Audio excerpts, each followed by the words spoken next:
호세아서 10장 말씀 가지고 포기 못한다라는 제목으로 하나님 말씀 증거하겠습니다. 성경은 하나님의 구원 이야기라고 계속해서 말씀드리고 있습니다. 또한 성경은 하나님의 사랑 이야기입니다. 사랑 이야기라고 하면 우리는 영화나 드라마 속에서 진행되어지고 있는 멋지고 낭만적인 그런 러브 스토리를 떠올리게 되죠. 멋진 여자 주인공, 멋진 남자 주인공. 그러나 하나님의 사랑 이야기는 어떠한 걸까요? 제가 지난주에도 말씀드렸죠. 그처럼 아름답고 낭만적인 이야기가 하나님의 사랑 이야기일까요? 그렇지 않다라는 것을 우리는 압니다. 하나님의 사랑 이야기는 멋지고 또 아름다움과는 거리가 멉니다. 오히려 너무 처절하고 치열하죠. 그리고 하나님의 고집스러움이 그 사랑 가운데는 있습니다. 하나님의 사랑의 수혜자인 우리에겐 너무나도 감사한 일이죠. 하나님의 고집이 우리를 이끌고 오기 때문입니다. 오늘도 그 감사한 은혜에 따라 우리가 예배드리고 있기 때문이죠. 그러나 그 사랑이 있기까지는 하나님 편에서 취하신 행동은 너무나도 처절하고 치열했다라고 말씀드렸습니다. 그 이야기가 오늘 이 호세아서, 우리가 매일 성경 읽고 있는 이 호세아서에서 아주 잘 드러나고 있습니다. 소망하는 것은 이 선포되어지는 말씀 속에서 하나님이 우리를 어떻게 사랑하셨는지, 또 우리의 모습이 어떠했는지, 또 그 사랑의 수혜자인 우리는 앞으로 어떻게 살아가야 하는지를 바르게 깨닫고 그렇게 살아가려고 하든 도전받는 그런 은혜가 넘치기를 예수님의 이름으로 축복합니다. 먼저 호세아라는 이름의 뜻은 히브리어로 구원이라는 뜻을 가지고 있습니다. 호세아는 구약의 여호수아와 이름이 똑같고요. 또 신약에 우리가 잘 알고 있는 예슈아, 예수님과 이름이 같습니다. 호세아서는 1장에서 14장까지로 구성되어져 있는데 구조적으로는 두 부분으로 나눠볼 수 있습니다. 우리가 잘 알고 있는 호세아의 그 결혼 이야기, 그 사랑 이야기는 1장에서 3장 전반부의 내용이고요. 후반부인 4장에서 14장까지의 내용은 그에 대한 해석과 예언, 그리고 우리에게 하시는 말씀에 관한 이야기가 후반부 내용입니다. 먼저 이 결혼 이야기를 먼저 살펴보겠습니다. 어느 날 하나님은 선지자 호세아에게 한 여자와 결혼해서 사랑하라고 명령을 하시죠. 지금으로 보면 이제 결혼, 중매 결혼을 이제 해 주시는 것입니다. 보통 결혼 중매라고 하면 어떤 사람을 소개합니까? 좋은 사람을 소개하죠. 좋은 사람을 소개합니다. 그런데 성경을 보면, 1장을 보면 하나님께서 호세아에게 소개해 준 여자는 음란한 여인입니다. 음란한 여자와 결혼하라라고 말씀하십니다. 음란한 여자와 결혼하라고 명령을 해 주시는 것이죠. 히브리어 원어로 보면 이 음란이라는 단어는 매춘이라는 의미를 가지고 있습니다. 다른 선지자들은 성경 서두에 선지자로서 하나님께 부르심을 받는 멋진 장면들이 등장하고 있는데 호세아는요, 그 소명 자체가 그 음란한 여자와 결혼하라는 것, 그것이 소명 자체였습니다. 여러분, 너무 혹독한 것 아니겠습니까? 또 거기서 끝나는 것도 아닙니다. 그 여자와 결혼해서 너희가 자식을 낳게 될 것인데 그 자식 역시 음란한 자녀가 될 것이다 라고 예언 말씀까지 해 주십니다. 이 정도면 저주인 거죠. 한 남자가 견디기에는 너무 힘든 이야기들입니다. 근데 하나님은 호세아에게 이런 일을 감당하게 하세요. 그리고 정말 그 여자를 찾아, 고멜이라는 여자를 찾아 결혼해서 살게 되어지는데 아이를 낳게 됩니다. 근데 그 아이들의 이름을 살펴보면 호세아의 친자식 같아 보이지도 않습니다. 셋을 낳게 되어지는데 첫째 아들은요, 이스르엘이라는 뜻을 갖고 있습니다. 이스르엘이라는 이름을 갖고 있습니다. 하나님께서 직접 지어주신 것인데 그 뜻은 하나님이 흩으신다예요. 흩으신다, 망하게 하신다라는 이름의 뜻을 갖고 있습니다. 그리고 둘째는 딸입니다. 딸의 이름은 로루하마라는 이름입니다. 그 뜻은 긍휼이 없다예요. 긍휼, 자비가 없다, 은혜가 없다. 이름이 그렇게 지어지고 있습니다. 그리고 막내 이름은요, 아들인데 로암미라고 짓고 있습니다. 로암미, 이 뜻은 내 백성이 아니다이죠. 이름부터 내 자식 아니다라는 그런 의미가 있습니다. 그렇기 때문에 학자들은 아마도 친자식이 아니었을 가능성이 있다라고 그렇게까지 이야기하고 있는 것입니다. 음란한 여인 고멜이라는 이름의 이 여인을 주석가들은요, 처음부터 그녀의 직업이 창기였다라고 말씀하시는 분들이 많이 있어요.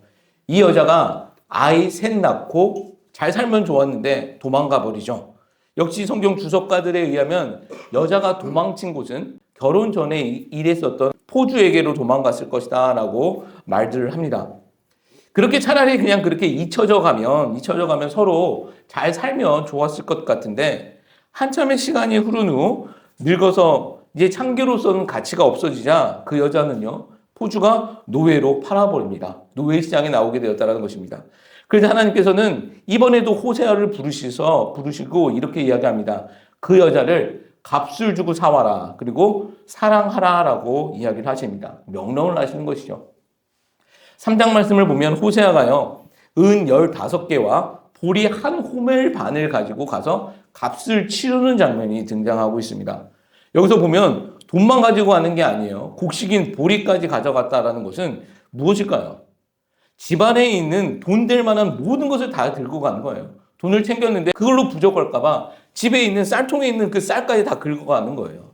생각해 보십시오. 도망간 사람입니다. 그리고 이제 늙어서 창기촌에서 팔려 나온 여자예요. 그런 여자를 위해 집에 있는 전 재산을 가지고 사오는 장면입니다. 그리고 그런 여자를 하나님께서는 다시 사랑하라고 명령하시죠. 여기서 또 신학적인 중요한 의미가 있습니다. 값을 주고 사왔다라는 것은 무엇입니까? 대속, 속량, 속전, 리뎀션이라는 뜻이 그 가운데 있는 것입니다. 근데 여러분, 좀 이해가 되십니까? 아니, 용납이 되십니까? 근데 호세아는요, 선지자로서 하나님께서 시키는 대로 이 일들을 다 준행해버립니다.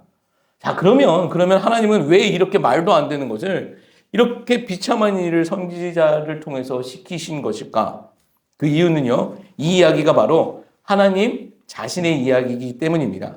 이 남자, 바보같이 사랑을 퍼다주고 있는, 이 처절하게 사랑하고 있는 이 남자의 이야기가 바로 하나님 자신의 이야기이기 때문입니다. 하나님은 하나님과 이스라엘 백성의 관계를 양과 목자 또는 남편과 아내로 종종 비유하셨다라는 것을 우리가 성경을 통해 아실 수 있죠. 하나님이 이스라엘 백성과 언약을 맺은 사건을 결혼으로 비유하시면서 우리에게 가르쳐 주고 계시는 거예요. 자, 그렇다면 이 바보같이 자존심 하나 없을 것 같은 이 남자가 하나님이시라면 반대로 이 음란한 여인, 이 고멜은 누구를 이야기하는 것일까요? 이스라엘이 어떻게 하나님과 언약을 맺었습니까? 정숙한 여인일 때 하나님께서 언약 맺어주셨을까요? 아닙니다. 이집트에서 바로 왕에게 종살이 할 때 하나님이 그들을 선택하시고 언약을 맺어주셨습니다. 자격이라고는 하나도 없는 이스라엘을 하나님은 신부로 맞아주신 것이죠. 우리 계속해서 로마서 5장 말씀 보셨지 않습니까? 우리가 아직 연약할 때, 우리가 아직 죄인 되었을 때, 아직 원수 되었을 때 예수 그리스도께서 십자가의 죽으심으로 그 사랑을 확증하셨다. 이렇게 사랑해 주셨다는 거예요. 이렇게 선택해 주셨다는 것이죠. 그렇다면 신부된 이스라엘은 남편된 하나님만, 이제부터 그 하나님만 바라보며 살면 되는 것입니다. 그러면 모두가 행복한 이야기로 끝이 나겠죠. 그러나 우리가 잘 알고 있듯이 이스라엘이 그랬습니까?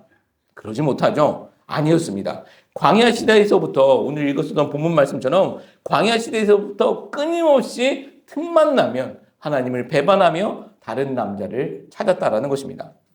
하나님이 가나안 땅이라는 살림집을 차려주셨음에도 불구하고 다른 남자들에게 찾아간 것이죠. 그리고 그 남자들을 자기 집으로 끌고 온 것입니다. 자, 그러면 그렇게 찾아가 만난 다른 남자, 그 우상들이죠. 우상들이 그 이스라엘을 행복하게 했을까요? 아닙니다. 성경을 보십시오. 처음에는 다 좋게 보였지만 아닙니다. 오히려 실컷 이용만 당하다가 노예 시장에 팔려 나온 꼴이 되어지고 맙니다. 만약 노예 시장에서 팔리지 않았다면 그 노예는 어떻게 될까요? 아무 가치 없이 그냥 배고픔 속에서 비참함 속에 죽음을 맞이하게 되는 것입니다. 그게 이스라엘의 모습이었다라는 것입니다. 그런데 하나님은 나는 너를 포기하지 아니한다 하시면서 죽음의 문턱에 있는 그 신부된 이스라엘, 늙어서 이제 아무짝에도 쓸모없을 것 같은 그 이스라엘을 다시 값주고 사오시더라는 것입니다. 이게 하나님의 처절한 사랑 이야기라는 것이죠. 호세아에게는 내 마음이 이러하니 너도 내 마음을 가지고 이스라엘에게 가서 그렇게 한번 전해봐 라고 말씀해 주시는 것이죠.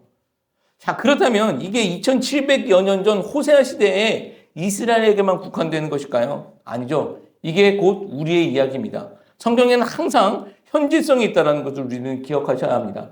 우리 안에 반복되어지고 있는 우리 안의 이야기라는 거예요. 여러분 정말 소망합니다. 말씀 앞에서 우리의 모습이 정직하게 발견되어지길 소망합니다. 정직하게 우리의 모습을 우리가 인정할 때만이 하나님께서 우리를 위해서 일하시는 모습을 또 우리는 알게 되어진다는 것이죠. 여러분 서두가 길었습니다. 본문 10장에서 음란한 여인인 이스라엘의 모습과 끝까지 사랑하는 그 하나님의 모습을 찾아보길 원합니다. 첫 번째는 이스라엘 상태는 어떠했는가를 우리는 찾아보아야 할 것 같습니다. 10장 10절 말씀이에요. 이스라엘 상태의 모습을 이렇게 기록하고 있습니다. 내가 원하는 때 그들을 징계하리니 그들이 두 가지 죄에 걸릴 때 만민이 모여서 그들을 치리라. 아멘. 자, 4장부터 14장까지의 내용이 호세아 결혼 이야기의 해석이고 또 예언이라고 말씀드렸죠.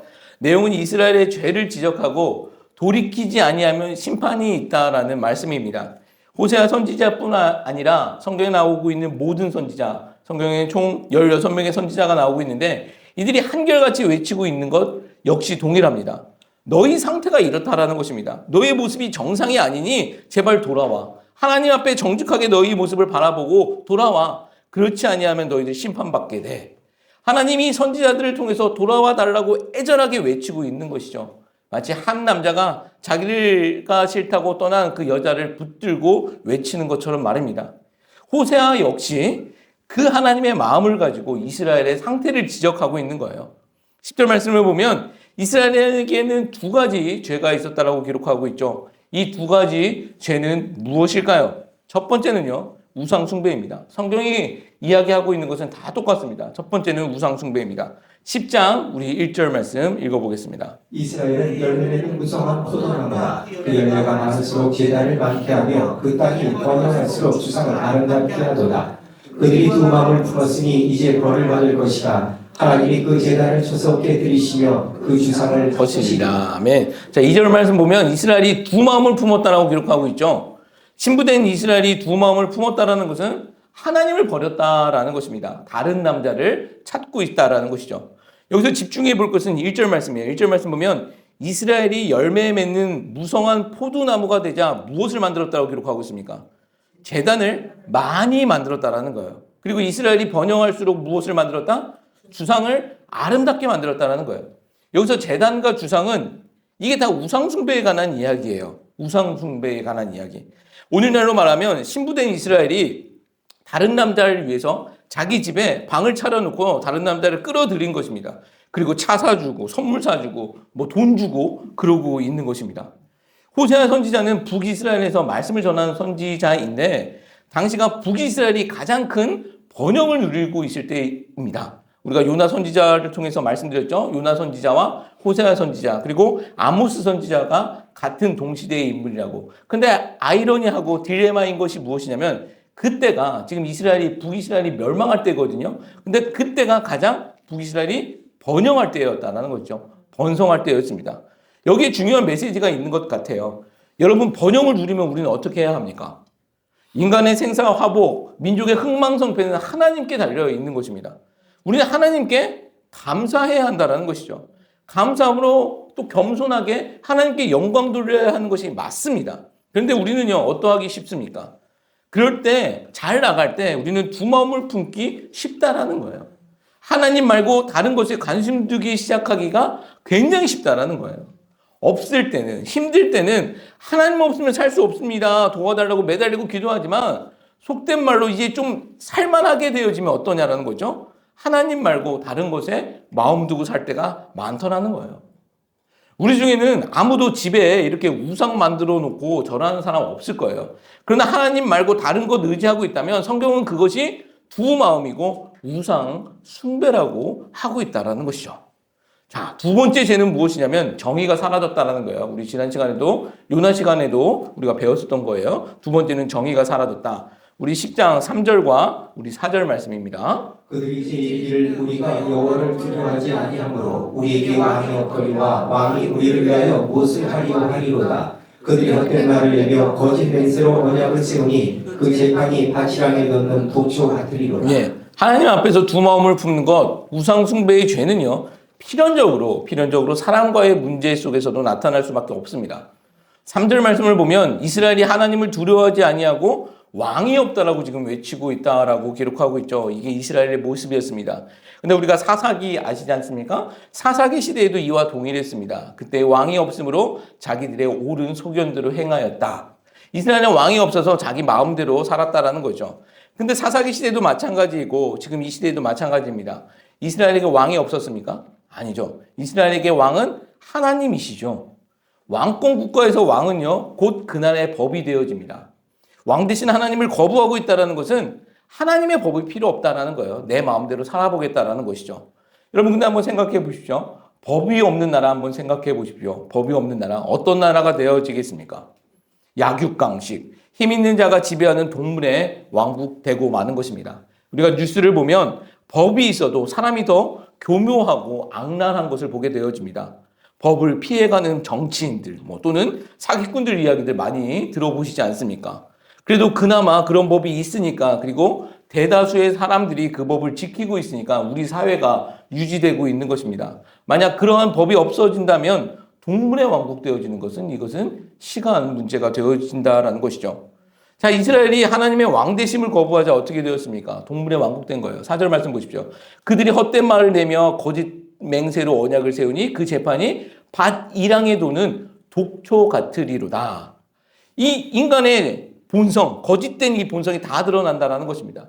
거짓 약속들이 난무하고 공정해야 할 재판은 독초 같아졌다는 것입니다. 독이 되어 사람들을 공격해 들어왔다라는 것이죠. 호세아와 비슷한 시기에 이 북이스라엘에서 말씀을 전했었던 선지자 한 명이 아모스라고 그랬잖아요.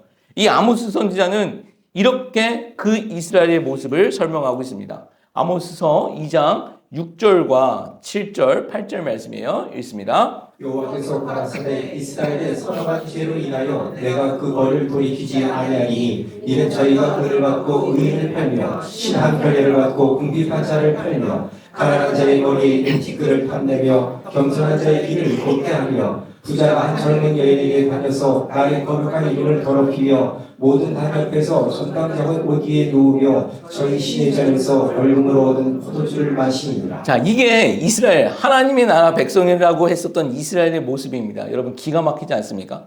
은을 받고 의인을 팔아 넘기고 있습니다. 또 신 한 켤레를 받고 궁핍한 자, 가난한 자를 팔아 넘기고 있다는 거죠. 법이 없다라는 것입니다. 사람 사이의 정의가 완전히 사라졌다는 것을 의미하는 것입니다. 잔인한 동물의 왕국이 되어진 것이죠. 저희 며칠 전부터 제 소셜미디어에 올라오는 한 내용이 있는데 어떤 내용이냐면 9살짜리 소녀에 관한 이야기예요. 아프리카 우간다 소녀인 것 같아요. 이 9살짜리 소녀가 이제 어떤 아저씨의 네 번째 부인으로 팔려가는 이야기가 계속 나오고 있어요. 얼마에 팔려가는 줄 아세요? 염소 3마리예요. 염소 3마리에 9살짜리 그 어린 여자아이가 50살 먹은 아저씨의 네 번째 부인으로 팔려가는 이야기. 이 법이 없을 때에 가능한 이야기더라는 거예요. 여러분 이게 이스라엘에 있는 두 가지 죄의 모습이더라는 것이죠. 그런데 한번 잘 생각해 보십시오. 요나서에서도 우리가 정리했었습니다. 성경의 선지자들의 모든 외침을 요약해 보면 인간의 죄는 딱 이렇게 두 가지로 나누어집니다. 바로 우상 숭배와 우리 인간들 사이에 정의 없음, 이렇게 두 가지로 나눠집니다. 하나님과의 관계 속에서 우상 숭배이고 사람과의 관계 속에서 정의 없음으로 드러난다는 거죠. 근데 이 우상 숭배와 정의 없음은 성경의 어떤 가르침과 통하게 되어진다고 말씀드렸잖아요. 바로 하나님 사랑과 이웃 사랑과 연결되어진다고 말씀드렸죠. 성경은 인간 저자가 한 40여 명 되어지지만 원저자는 하나님 뿐이십니다. 그러기에 성경을 요약하고 정리해보면 중심맥은 단 하나예요. 그것을 빨리 발견하면 우리가 성경 읽기가 좀 더 수월해지고 있는 것이죠. 수월해지게 되는 것입니다. 자, 결국은 이스라엘에게 하나님의 사랑이 없으니 그들이 우상 숭배를 하고 있는 거예요. 다른 남자를 찾게 되어지는 것이죠. 그리고 이웃 사랑이 없으니 인간들 사이의 정의가 사라지게 되었다는 것이죠. 이것은 우리 모두에게 해당되는 이야기입니다. 에덴에서 추방된 우리 인류가 겪고 있는 근원적인 문제가 되어지더라는 것입니다. 여러분 이 사회가 공정하지 못하다라고 외치는 사람들 많죠. 그래서 촛불 들고 거리에 나가신 사람들도 많습니다. 정의롭지 못하다고 소리치는 사람들 많습니다. 그런데 이 문제를 인간의 법으로 해결할 수 있을까요? 뭐 정치인 좀 바꾸면, 대통령 바꾸면 이 문제들이 해결될 수 있을까요? 말씀드렸지 않습니까? 법보다 교묘한 게 인간입니다. 법보다 더 악랄한 게 우리 인간입니다. 아무리 법이 정교해도요, 인간의 교묘함은 그 정교함을 뚫고 들어갑니다. 인간의 악랄함이 그 법 위에 놀고 있다는 거예요. 죄성이 있는 우리 인간은요, 우리의 이 근원적인 문제를 해결할 수 없습니다. 그러면 해결할 수 있는 방법은 무엇일까요? 이 근원적인 것은요, 하나님의 법으로만 해결되는 줄 믿습니다. 그러기에 우리는요, 하나님의 법칙으로 운영되어지는 하나님의 나라를 위해 우리는 기도해야 하는 것입니다. 이것은 정치인들에게 맡길 문제가 아니에요. 우리가 정치인들을 위해 기도해야 하지만 트럼프가 이 문제를 해결해 줄 수 있는 거 아닙니다. 우리가 다 부족하고 연약한 존재이지만 우리가 살아가는 곳에서 하나님의 사랑과 이웃사랑의 법을 실현해 나갈 때 하나님의 나라는 조금씩 견고하게 서게 되는 줄 믿습니다. 우리가 서 있는 그곳에서 우리가 하나님의 나라 법으로 살아갈 때 하나님의 나라는 조금씩 확장해지더라는 것입니다. 여러분, 이게 하나님의 신부된 교회의 모습이더라는 거예요. 우리가 서 있는 곳에서 하나님의 법대로 살아가는 것, 이것이 신부된 교회의 모습이더라는 것이죠. 우리 모두가 그렇게 되어지길 소망합니다. 10장 8절 말씀 보면 또 이렇게 기록하고 있죠. 10장 8절 말씀도 읽어보겠습니다. 이스라엘의 죄 곧 아론의 산당은 파괴되어 가시와 지배가 그 제단 위에 날 것이니 그때 그들이 산들어 우리를 가리라 할 것이요 작은 산들어 우리 위에 무너지라 하리라. 아멘. 자, 이 두 가지 죄의 문제가 해결되지 않은 이스라엘에게 이루어질 심판의 문제입니다. 이것도 이스라엘의 이야기만이 아닙니다. 범죄한 인간의 최후 모습입니다. 하나님을 떠나 하나님을 찾지 아니하는 인간들의 최후 모습이더라는 거죠. 인간이 하나님 대신 선택한 것은 반드시 무너질 것이고 그 심판이 얼마나 무서우냐 하면 산이 우리를 가려달라. 산이 차라리 우리에게 무너졌으면 좋겠다라고 그 사람들이 외치고 있다라는 것입니다. 여러분, 이 표현이요, 누가복음에도 등장하고 또 우리가 잘 알고 있는 요한계시록에도 등장하고 있는 표현입니다. 1차적으로는 이스라엘이라는 국가가 망할 때의 모습이고요. 또 근본적으로는 최후 심판 때 하나님 알지 못하는 자들, 하나님 떠난 자들이 외칠 소리라는 거예요. 그들이 보았을 때 얼마나 그 최후 심판이 두렵고 무서우냐면 산더러 차라리 나에게 무너지는 것이 좋다. 산 밑에 차라리 깔리는 것이 낫겠다라고 이야기하고 있다라는 것이죠. 여러분, 그러나 이렇게 산에 한번 깔려서 죽음으로 이것이 끝날 문제가 아니다라는 게 더 큰 문제이죠. 차라리 그냥 그 무서운 심판을 돌에 한번 깔려서 죽어버리면 그렇게 끝나면 좋으련만 안타깝지만 그들에게는요, 영원한 지옥이 있다라고 성경은 가르치고 있습니다. 한 번 죽어서 끝날 문제가 아니더라는 거예요. 여러분, 주위에 혹시 하나님 모르고 예수님 모르시는 분들이 있으십니까? 꼭 그 하나님 예수님 전하셨으면 좋겠습니다. 저 사람은 안 될 것 같은데 그런 거 없습니다. 정직하게 생각해 보십시오. 나 같은 사람도 하나님이 구원해 주셨는데 다른 어떤 사람을 하나님께서 구원해 주시지 못하시겠습니까? 여러분, 선택은 하나님이 해 주시는 거예요. 구원은 하나님이 하시는 것입니다. 우리는 전하면 된다는 것입니다. 여러분, 꼭 전하실 수 있는 우리가 되었으면 좋겠습니다. 아니면 그들이 마지막 때에 이런 비명 지른다는 거예요. 차라리 산에 깔리면 좋겠다. 깔려서 죽으면 그만인데 그렇지 못하고 영원한 죽음이 그들에 있기 때문에 여러분, 꼭 그들이 살아있을 때, 호흡할 때 예수님 알려주시기 바랍니다. 자, 두 번째는 그럼 우리는 어떻게 살아가야 하냐라는 거죠. 10장 12절 말씀은 이렇게 기록하고 있습니다. 너희가 자기를 위하여 공의를 심고 인내를 거두라. 너희 누군가를 기경하라. 지금이 곧 여호와를 찾을 때니 마침내 여호와께서 오사 공의를 이처럼 너에게 내리시리라. 아멘. 하나님께서 두려운 심판의 메시지를 선포하셨지만 항상 그 목적은 돌이킴입니다. 심판이 목적이면 경고하실 필요 없습니다. 바로 심판하시면 됩니다. 근데 그것을 메시지로 전해주셨다라면 그 하나님의 마음은 그들이 돌이키길 원하신다라는 것이죠. 심판이 목적이 아니라 돌이키는 것, 그것을 하나님께서는 원하시고 계신 것입니다. 부모가 아이를 혼내는 것과 똑같은 것이죠. 매가 목적 아닙니다. 잘 되기를 원하시고 계시는 것이죠. 하나님은 너희가 지금이라도 이렇게 살아라고 말씀해 주고 계시는데 12절 말씀이에요. 말씀 보십시오. 전반부에 세 가지 동사가 나와요. 공의를 심고 인애를 거두고 묵은 땅을 기경하라. 너무나도 유명한 말씀이잖아요. 갈아엎으라는 것입니다. 하나님은 하나님이 하실 일을 농사, 이 농경에 비유하면서 말씀하실 때도 많았죠. 예수님도 마찬가지십니다. 근데 이 논리적으로 이 순서를 보면요, 땅을 가는 것이 먼저죠. 땅을 갈고 나서 씨를 심고 열매를 맺는 것입니다. 자, 묵은 땅이 무엇일까요? 땅을 우리가 기경해야 하는데 이 묵은 땅은 무엇일까요? 버려진 땅을 말하는 거예요. 사전적인 의미는 버려진 땅입니다. 버려져서 딱딱하게 굳어버린 그런 땅입니다. 삽 하나 안 들어가는 그런 땅 보셨죠? 그런 땅을 말하고 있는 것입니다. 이런 쓸모없을 것 같은 이 땅이 의미하고 있는 바는 무엇일까요? 이거는 바로 우리의 마음이다라는 거예요. 하나님 없는, 하나님을 알지만 두 마음을 품고 살고 있는 우리 인간의 완악한 마음을 이렇게 묵은 땅, 굳은 땅이라고 성경은 이야기하고 있습니다.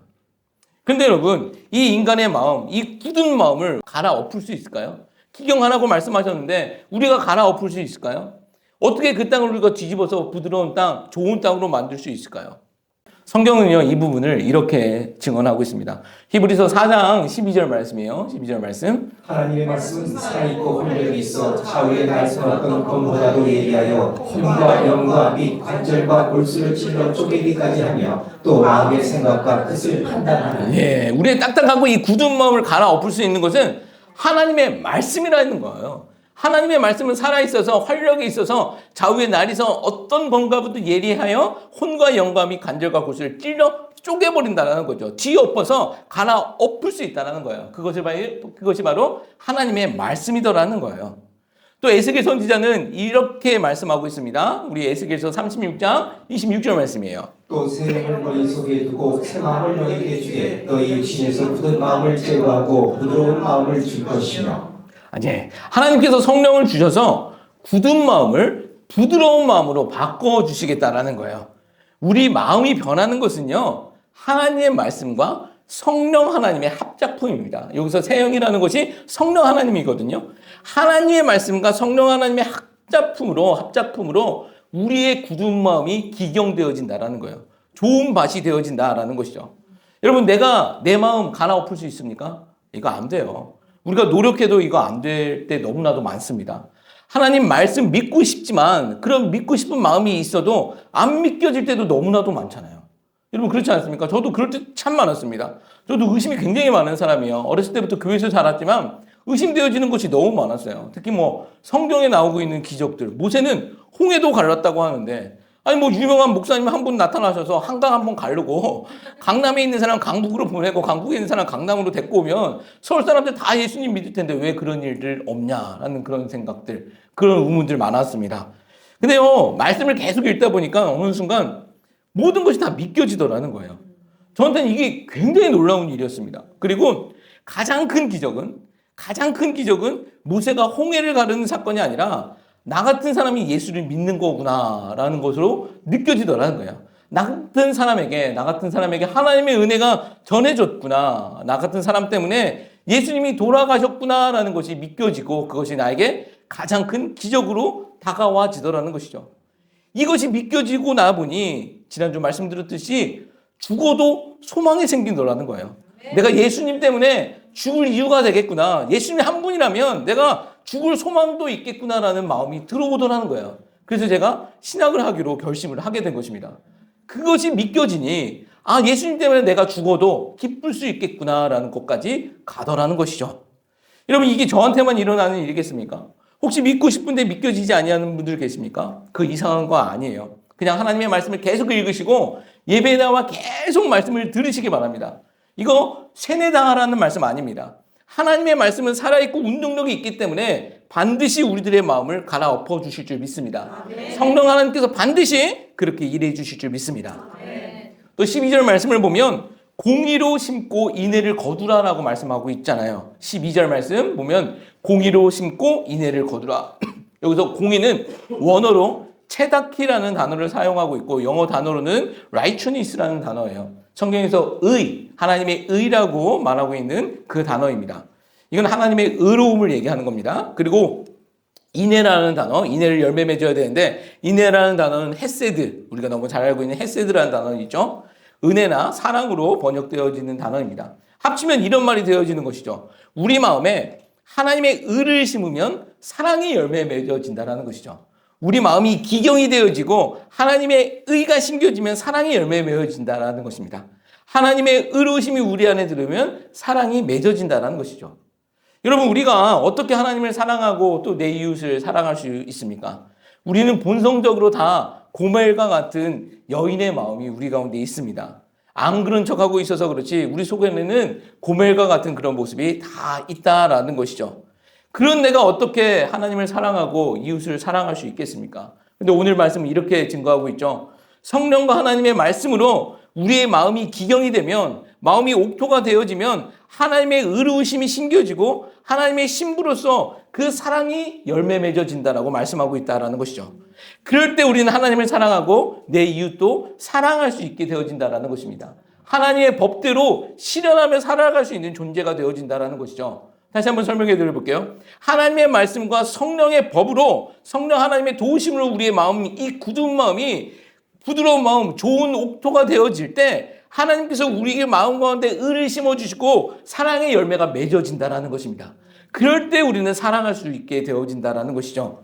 여러분, 우리에게 이런 은혜의 모습이 항상 넘쳐나기를 소망합니다. 호세아서 10장 12절 말씀의 후반부는 또 이렇게 기록하고 있지 않습니까? 지금이 곧 여호와를 찾을 때니 마침내 여호와께서 오사 공의를 비처럼 너희에게 내리시리라. 언제 우리가 여호와를 지금 찾으라고 말씀하고 있습니까? 지금이라는 거예요. 여러분, 지금 이 시간이 여호와를 찾을 때라는 것입니다. 여러분 한번 잘 생각해 보십시오. 지금이라는 이 시간이 주고 있는 의미는 무엇일까요? 우리는요, 내일이라는 시간을 확신할 수 있는 존재들이 아닙니다. 내일을 자신할 수 있는 사람 우리 중에는 아무도 없습니다. 내일은 불확실한 시간이죠. 그리고 내일은 내 시간이 아닐 수도 있습니다. 우리에게 확실한 시간은요, 지금 이 시간밖에 없다라는 거예요. 지금 이 시간, 하나님을 찾고 찾는 갈급함이 우리 가운데 넘쳐났으면 좋겠습니다. 그렇게 우리가 하나님을 찾고 찾을 때 하나님께서는 공의, 그 의로움을 비처럼 우리에게 쏟아 부어주실 것이다라고 약속해 주시고 계시다라는 것이죠. 여러분, 아무리 땅을 갈아엎어도요, 아무리 그 땅에 씨를 심어도 비가 안 오면 아무 소용 없습니다. 사막을 아무리 기경해도 씨 못 심습니다. 아스팔트 땅을 무너뜨리고 기경한다 할지라도 비 내리지 아니하면 씨 못 심고 씨를 심는다 할지라도 열매 맺을 수 없습니다. 메마른 사막이 밭이 되기 위해서는 반드시 비가 와야 한다라는 것이죠. 근데 이 부분을 하나님께서는 농경을 빗대서 이야기하고 계시죠. 여러분, 이스라엘 사람들이 들어간 그 땅, 이스라엘 땅, 그 가나안 땅이 젖과 꿀이 흐르는 땅이라고 말씀하고 있지만 실제로 그 땅이 젖과 꿀이 흐르는 땅이었을까요? 그렇지 않습니다. 물이 풍족한 땅은 그 땅의 15% 정도밖에 안 됩니다. 나머지 땅은요, 사막과 같은 땅이에요. 그러면 왜 하나님께서 젖과 꿀이 흐르는 땅이라고 말씀해 주신 것일까요? 하나님의 은혜가 있을 때, 하나님께서 내려주시는 비가 있을 때 그 땅이 풍요로운 땅이 되어진다는 거예요. 그래서 구약 성경에는요, 그렇게 늦은 비와 이른 비에 대해서 강조하고 있습니다. 하나님께서 비를 허락해 주실 때만 그 땅이 풍요로워진다라는 것이죠. 하나님은요, 자신을 찾을 때, 그런데 이 모든 것을 해주신다라고 말씀하고 있습니다. 메마른 사막이 밭이 되어지는 것, 하나님을 찾을 때 가능하다라는 것이죠. 우리 이따 찬양할 텐데요, 우리 함께 기도해라는 찬양 있지 않습니까? 이 찬양의 후렴구가 이 말씀, 오늘 이 호세아서 말씀을 배경으로 하고 있습니다. 우리가 기도할 때, 하나님을 찾을 때 하늘문이 열리고 은혜의 빗줄기 이 땅 가득 내리도록 마침내 주 오셔서 의의 빗줄기 우리 위에 부으시도록. 여러분, 이 말씀이 우리 가운데 실제가 되었으면 좋겠습니다. 여러분, 우리가 밟고 살아가는 이 땅이 영적인 가나안 땅이고 영적인 이스라엘 땅입니다. 이스라엘 이 땅, 우리가 밟고 있는 이 땅도요, 그냥 풍요로운 땅 아니에요. 우리가 하나님을 찾을 때, 하나님께서 이른 비와 늦은 비를 허락해 주실 때 이 땅이 의대로운 땅, 하나님의 땅이 되어진다라는 것입니다. 여러분, 우리의 가정이 하나님이 원하시는 그런 가정 되기를 원하십니까? 그 땅 가운데서 기도하십시오. 우리 가정 가운데서 기도하십시오. 그러실 때 하나님의 나라가 되는 줄 믿습니다. 아멘. 여러분, 우리가 서 있는 곳이 메마른 사막과 같습니까? 그렇게 느껴지시는 분도 있을 수 있습니다. 근데 정말 이 말씀, 오늘 이 말씀이 우리에게 이루어지길 소망합니다. 우리의 가정에서, 우리의 직장에서, 또 우리 교회가, 또 우리가 살아가는 이 나라에서 우리가 하나님을 찾는다면 은혜의 빗줄기, 의의 빗줄기를 우리에게 쏟아 부어주실 줄 믿습니다. 아멘. 제가 말씀을 정리하겠습니다. 오늘 말씀의 제목이 포기 못한다입니다. 하나님의 사랑은요, 처절한 사랑이라고 말씀드렸지 않습니까? 남편과 아이들을 버리고 이제는 노예 시장에 팔려 나온 여자, 이제 모든 것을 단념하고 포기할 수밖에 없는 그 여자에게 한 남자가 다가오죠. 호세아라는 남자가 다시 다가오더니 자기의 전 재산을 가지고 그 값을 주고 그 부인을 사옵니다. 그리고 그 여자에게 말합니다. 이제 나를 떠나지 말고 나와 사랑하며 살자라고 외치죠. 이게 하나님의 마음이더라는 거예요. 이게 처절한 하나님의 사랑이더라는 것입니다. 내가 너를 어떻게 버리겠어? 나는 너 못 버려. 나는 너 포기 못해. 내 불붙은 사랑을 좀 봐줘 라고 말씀하고 계시는 것이죠. 여러분, 이 하나님의 처절한 사랑의 대상이 우리가 되어지는 줄 믿습니다. 호세아라는 이름은요, 구약의 여호수아와 같다라고 말씀드렸잖아요. 또 예수님과 같은 이름이라고 말씀드렸어요. 이거에도 굉장히 큰 의미가 있습니다. 여호수아는 무엇을 한 사람입니까? 여호수아는요, 가나안 정복 전쟁을 승리로 이끈 군대 장관이었습니다. 군대 대장이었습니다. 그와 같은 이름의 오늘 호세아, 이 호세아 선지자는 무엇을 한 사람입니까? 이 버려진 여자, 소망 없는 여자를 값을 주고 자기의 전 재산을 가지고 와서 값을 주고 사온 사람입니다. 이것을 신학적으로 대속, 속전, 속량, 구속, 리뎀션이라고 하는 것입니다. 여호수아의 승리, 생각해 보시죠. 여호수아의 승리, 그리고 그 이름과 똑같은 호세아의 구속, 승리와 구속. 여러분, 이것을 신약에 와서 누가 감당하셨죠? 이것은 예수님이십니다. 똑같은 이름의 예수님이 이것을 감당하시는 거예요. 예수님은 십자가에서 죽음을 이기셔서 승리를 선언하신 것이고 자신의 생명값으로 값을 치르셔서 우리를 사주셨다라는 것입니다. 구속해 주셨다라는 것이죠. 결국 구약은요, 예수님을 이야기하고 있는 것이다라는 것입니다. 여호수아와 호세아의 이야기도 예수님을 그리고 있는 이야기더라는 거예요. 서두에 성경은 하나님의 사랑 이야기라고 말씀드렸잖아요. 그 사랑의 절정에는 예수님이 계시는 거예요. 왜 예수님이 우리에게 최고의 선물인 줄 아십니까? 그분이 죽음을 이기심으로 우리에게 승리를 선언하셨고 자신의 목숨값으로 우리를 사 주셨기 때문입니다. 하나님의 사랑 이야기는 이런 이야기입니다. 또 그 사랑의 수혜자인 우리에게 하나님은 무엇을 원하고 계십니까? 우리가 지금 이 시간 하나님을 찾기를 원하시고 계시다라는 것입니다. 언제요? 바로 지금입니다. 우리가 영적인 가나안 땅에 우리가 살아가고 있습니다. 영적인 이스라엘 땅 살아가고 있는데 이 땅을 하나님의 나라로 만들기 위해서 필요한 것은요, 하나님의 은혜의 빗줄기인 줄 믿습니다. 지금 이 시간 우리 찬양하며 나갈 텐데 그 하나님의 은혜의 빗줄기, 그 의의 빗줄기를 우리에게 허락하여 주시옵소서. 우리의 가정 가운데, 우리 개인에게, 또 우리 교회와 또 이 나라 가운데 하나님 함께하여 주시옵소서라고 기도하는 마음으로 이 찬양 부르시고 또 기도하며 하나님 앞에 나가도록 하겠습니다.